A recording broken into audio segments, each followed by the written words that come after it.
Idea video anganwadi ಮಕ್ಕಳ ತಾಯಂದಿರಿಗಾಗಿ. ನಮಸ್ಕಾರ. ಇಂದಿನ ಸಭೆಗೆ ನಿಮ್ಮೆಲ್ಲರಿಗೂ ಸ್ವಾಗತ. ಕಳೆದ ವಾರದ ಸಮತೋಲಿತ ಆಹಾರ ಎಂಬ ವಿಷಯದ ಕುರಿತು ತೋರಿಸಲಾದ ವಿಡಿಯೋದ ಮಾಹಿತಿ ಮತ್ತು ವಯಸ್ಸಿಗೆ ಅನುಗುಣವಾಗಿ ನೀಡಿದ ಅಭ್ಯಾಸ ಹಾಳೆಯ ಮಾಹಿತಿಯನ್ನು ನೀವು ನಿಮ್ಮ ಗುಂಪಿನಲ್ಲಿ ಚರ್ಚಿಸಿ ಮಕ್ಕಳೊಂದಿಗೆ ಹಂಚಿಕೊಂಡಿದ್ದೀರಿ ಎಂದು ನಾವು ಭಾವಿಸುತ್ತೇವೆ. ನಿಮ್ಮ ಆಲೋಚನೆಗಳು ಮತ್ತು ಅನುಭವಗಳು ನಮಗೆ ಮುಖ್ಯ. ದಯವಿಟ್ಟು ಅವುಗಳನ್ನು ನಮ್ಮೊಂದಿಗೆ ಹಂಚಿಕೊಳ್ಳಿ. ಈಗ ಇಂದಿನ ಕಾರ್ಯವನ್ನು ಪ್ರಾರಂಭಿಸೋಣ. ಅಲ್ಲಿಯವರೆಗೆ ನಾವು ವಿಡಿಯೋವನ್ನು ಇಲ್ಲಿ ಪಾಸ್ ಮಾಡೋಣ. ಬನ್ನಿ ಈಗ ಮುಂದಿನ ಚಟುವಟಿಕೆಯನ್ನು ಮಾಡೋಣ. ಇದರ ಹೆಸರು ಮಾಡಿ ನೋಡೋಣ. ಎಲ್ಲ ತಾಯಂದಿರು ನೆಲದ ಮೇಲೆ ಕುಳಿತುಕೊಳ್ಳಿ. ಪ್ರತಿಯೊಬ್ಬ ತಾಯಿಯ ಮುಂದೆ ಒಂದು ಕಾಗದ ಲೋಟ ಅಥವಾ ಕಪ್ ಮತ್ತು ಅರ್ಧ ನೀರು ತುಂಬಿದ ಬಾಟಲಿಯನ್ನು ಇಡಿ.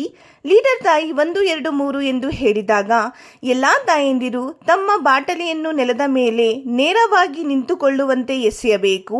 ಬಾಟಲಿ ನೇರವಾಗಿ ನಿಂತ ಕೂಡಲೇ ಆ ತಾಯಿ ಒಂದು ಲೋಟವನ್ನು ತೆಗೆದುಕೊಂಡು ಮತ್ತೊಂದು ಲೋಟದೊಳಗೆ ಹಾಕಬೇಕು. ಯಾವ ತಾಯಿ ಮೊದಲು ಲೋಟಗಳನ್ನು ಸಂಗ್ರಹಿಸುತ್ತಾರೋ ಆ ತಾಯಿ ವಿಜೇತರಾಗುತ್ತಾರೆ. ಈ ಆಟ ಮುಗಿಯುವವರೆಗೆ ವಿಡಿಯೋವನ್ನು ಇಲ್ಲಿ ಪಾಸ್ ಮಾಡೋಣ. ಬನ್ನಿ ಈಗ ಮುಂದಿನ ಚಟುವಟಿಕೆಯನ್ನು ಮಾಡೋಣ. ಇದರ ಹೆಸರು ಏನಾದರೂ ಹೊಸದನ್ನು ಕಲಿಯೋಣ. ಅಕ್ಕಿಯಲ್ಲಿ ಆಕಾರಗಳನ್ನು ರಚಿಸುವುದು ಮಕ್ಕಳಿಗೆ ಮೋಜಿನ ಮತ್ತು ಸೃಜನಾತ್ಮಕ ಚಟುವಟಿಕೆಯಾಗಿದೆ.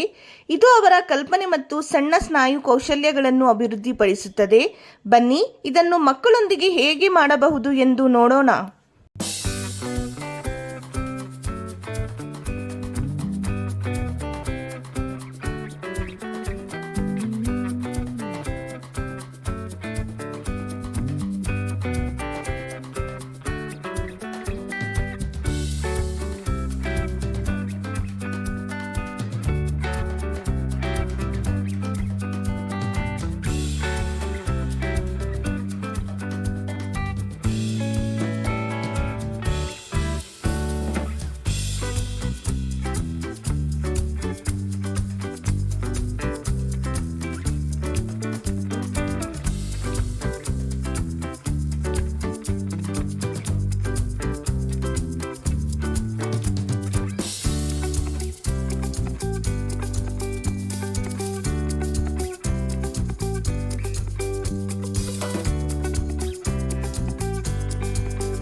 ಈ ವಿಡಿಯೋದಿಂದ ನೀವು ಹೇಗೆ ಪ್ರಯೋಜನ ಪಡೆಯಬಹುದು ಎಲ್ಲ ತಾಯಂದಿರು ಗುಂಪಿನಲ್ಲಿ ಹೇಳಿ. ಬನ್ನಿ ಈಗ ಮುಂದಿನ ಚಟುವಟಿಕೆಯನ್ನು ಮಾಡೋಣ. ಇದರ ಹೆಸರು ಮನೆಗೆ ಹೋಗಿ ಮಕ್ಕಳಿಂದ ಮಾಡಿಸಿ. ಮನೆಯಲ್ಲಿ ಮೋಜಿನ ಆಟ. ಕ್ರಮ ಸಂಖ್ಯೆ 1.